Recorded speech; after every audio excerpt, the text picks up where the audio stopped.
September day. This was my time, 8th grade, captain of the football and soccer teams, big man on campus.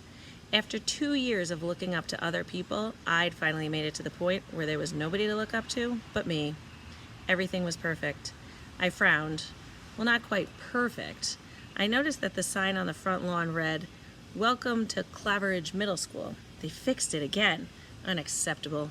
I did a quick scan to confirm there were no teachers looking on. Mr. Sorensen's eyes were on the buses, so his back was turned. I reached up and snatched off a letter. The sign now read, "Welcome to C. Average Middle School." Much better.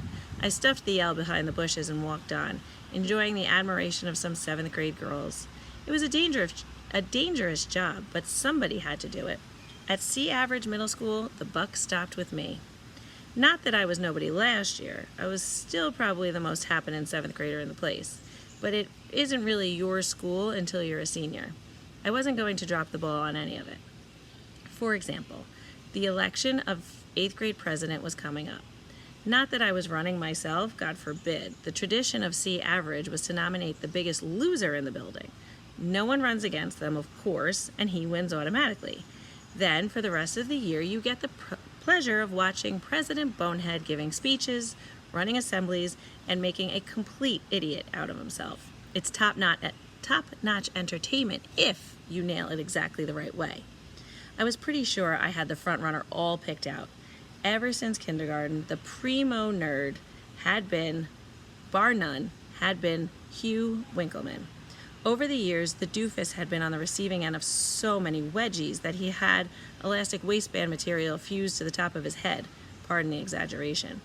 In a million years, there could not have been anyone more perfect for the job than Hugh, or so I thought. I was on my way to homeroom when Mr. Kasigi, the assistant principal, flagged me down. Standing behind him was the strangest looking kid I'd ever seen. He was tall and skinny as a rake. I swear he'd never been anywhere near a barbershop in his life. His long blonde flyaway hair stretched all the way down the middle of his back. His clothes looked like pajamas, homemade pajamas, and his shoes were something out of a social studies project on the pioneer days. They were sandals woven out of corn husks, and they rustled when he moved. Kasigi introduced us. "Zachary Powers, meet Capricorn Anderson. Cap just transferred here." "Yeah, from the planet Krypton." "Show him to locker 743 and make sure he gets to homeroom." He rushed off in the direction of the office. The weirdest thing about Capricorn Anderson was this. He was looking at me like I was the freak, like he'd never seen another kid before. "Come on, Cap, follow me."